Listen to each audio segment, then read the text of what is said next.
So, speaking of someone who certainly helps us both believe in ourselves, we have our favorite part of the Common Good radio show that we don't see as much as we'd like anymore. But we do have her in studio with us now, so we are going to just soak her up with a biscuit. Yes. Man, what is that biscuit? That biscuit sounds good with some gravy. I love that biscuit. You talking about Cracker Barrel, or what are we talking about? I don't know, man, but it's that biscuit with gravy. What are you talking about? God. What's your favorite biscuit? I'd say Church's, if not Cracker Barrel. I've tried the one at what is it? IHOP, I think it was, but I don't know. I just like. I'm not really. You're not prejudiced against the biscuits. I get it. I'll eat. I get it. Yeah. So if you make biscuits with gravy, invite me. Around here. Yeah, okay, invite me. I'll go to your house. Yeah. So, without further ado on biscuits, yes.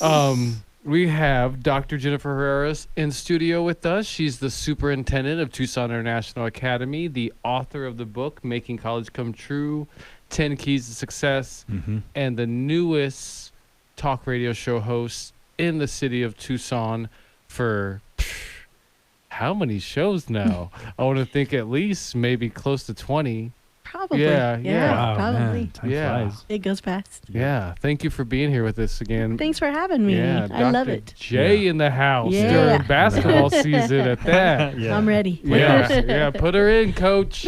She came prepared. I saw her stretching in the parking lot. Let's get it done. Get it done. So, anyways, let's start with definitely a topic I feel like we haven't even discussed yet in the radio, the Making College Come True radio show, and just, how far you've come already. And just, quite honestly, it's funny when we first had you on this show going on just almost a year now. Yeah, man. Because this show started in July 1st of 2020. Wow. Yeah. Gosh. Yeah.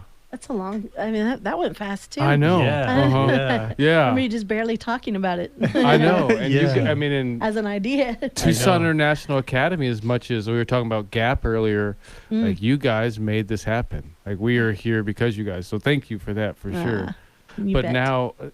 And when we first had you guys on, or had you on, we were talking about, well, I could see you doing this too. And like when I said that, your eyes lit up, but then like shortly after you just like took a big gulp.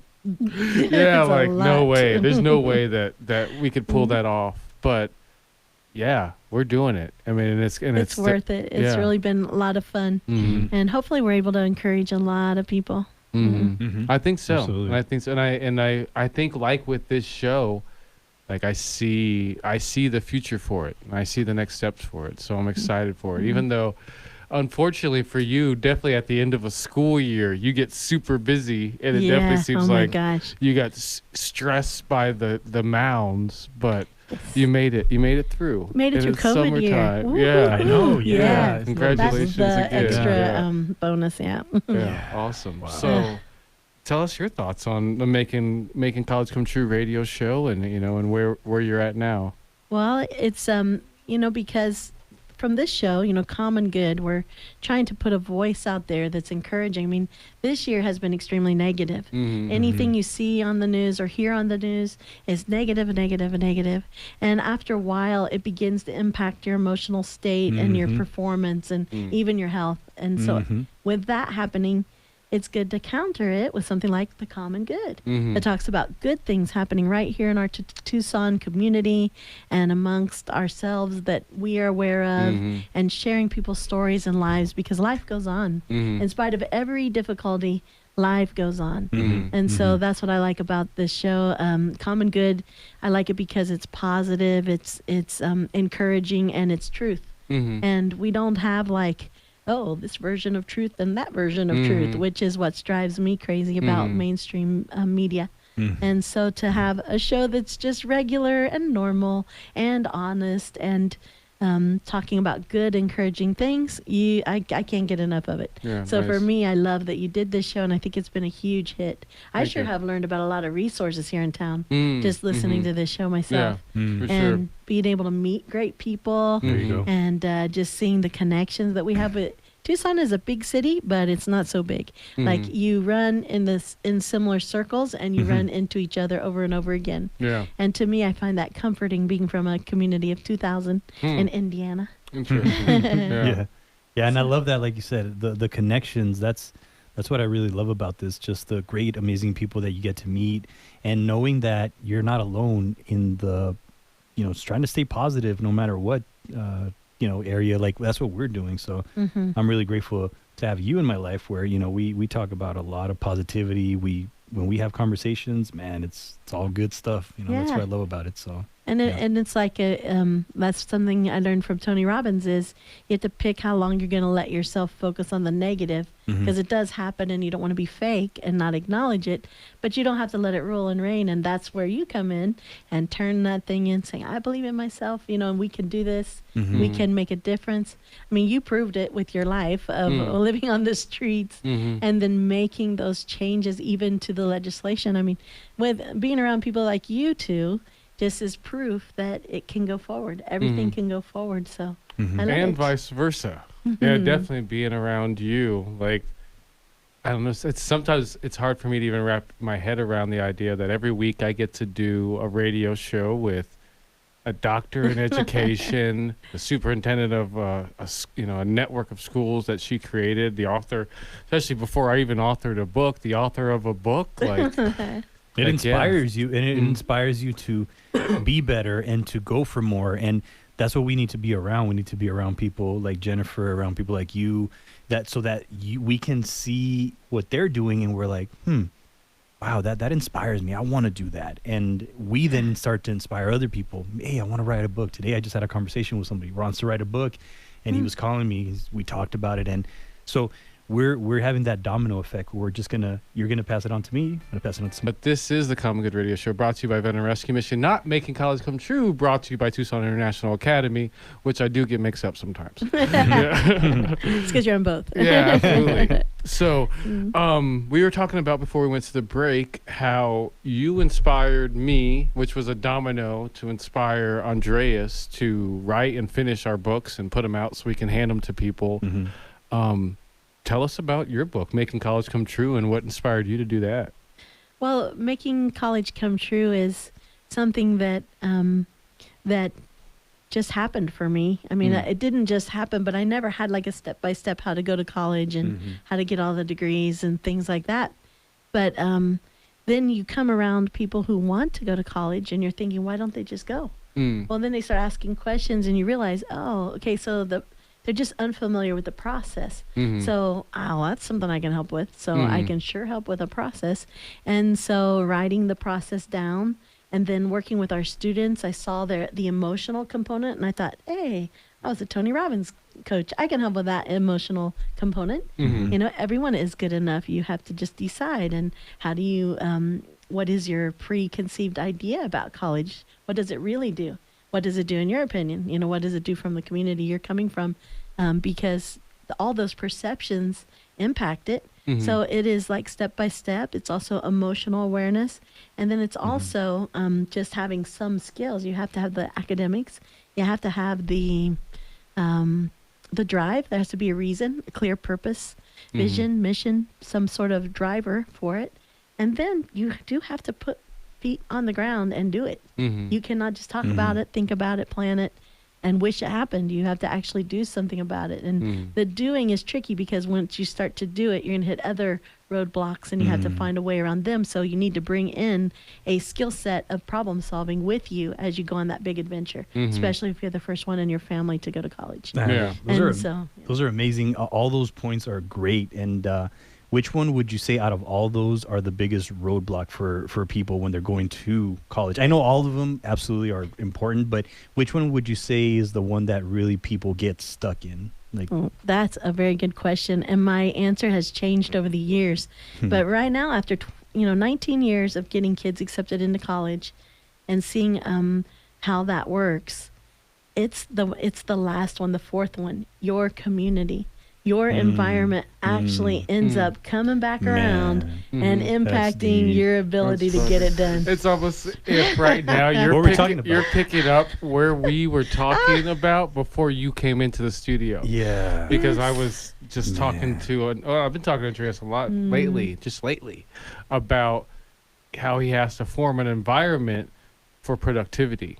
Yep. Because people have a lot of distractions at home. It's a fact. Yep. It's a thing. So that's cool. Thank you, Dr. J, for bringing home my point. That's good stuff. You know, when they say like minds do find each other. Yeah, but it's something obviously, and then, you guys have seen as well. It is a truth. It's like, as much as I'd like to say, no matter your environment, you can break out. You can, but you have to kind of maintain that out edge, because if you come back into it and try to continue to thrive, at the high level, but you're hearing the negative again, the old negative, and it comes back in, it will trip you up and you won't make it. And I've just seen it over and over again, and it just always surprises me, because I always think they know they're smart.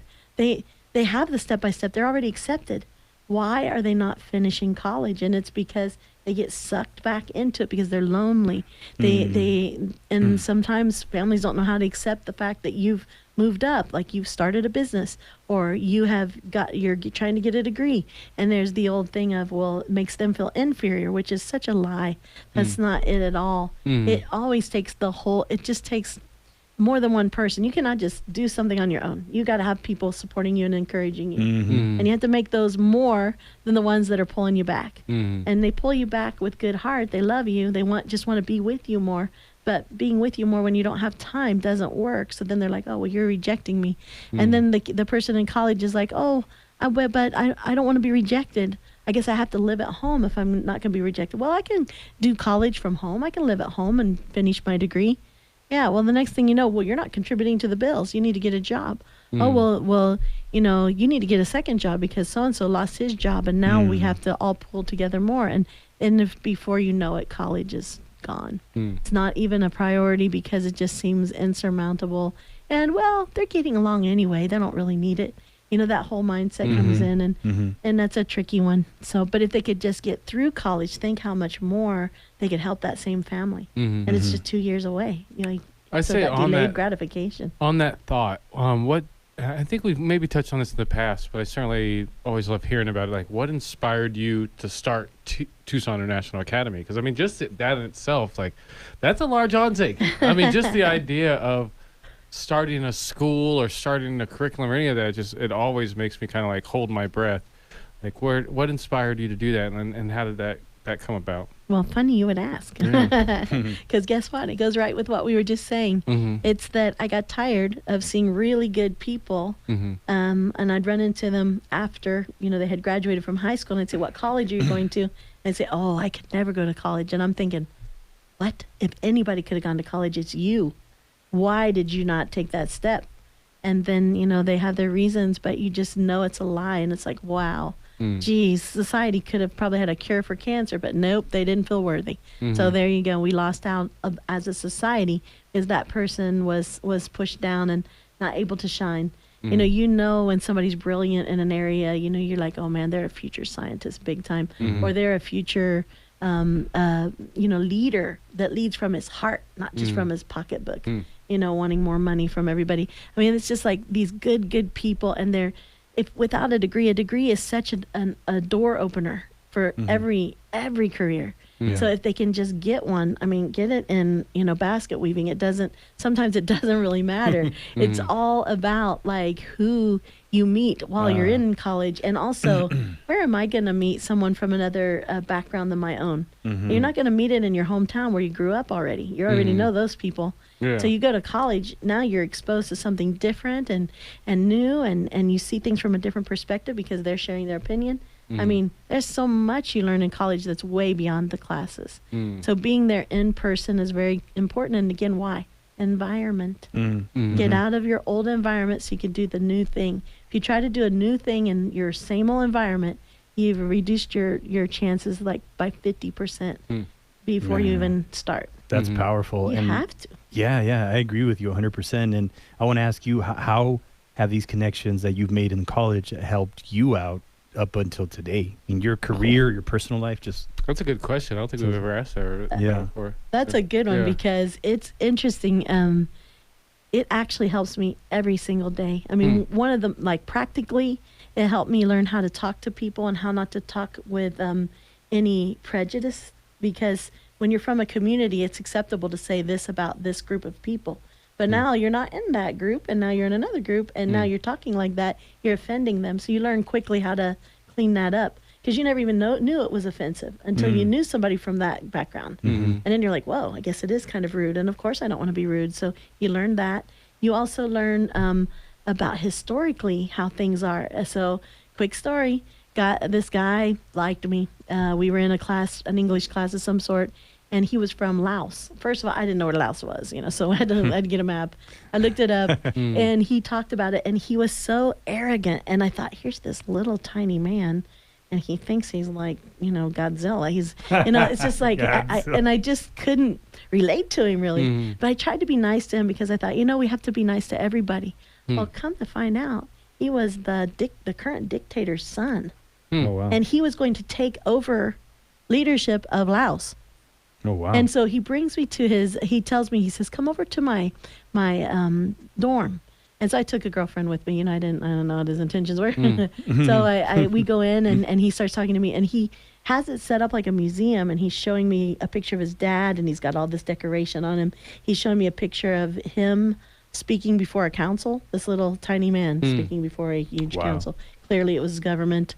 And so anyway, long story short, he just shows me kind of who he is. And I said, what's your major? And he said, I think it's art appreciation or something. I was like, what? And you're going to run a country? But no, just the degree itself put him above almost anyone else that was eligible to be that next leader. And so that was his calling, and that's what he was doing. And he thought it would be fun to take home an American wife for that. And I was his candidate. And I was like, yeah, gee, look at the time.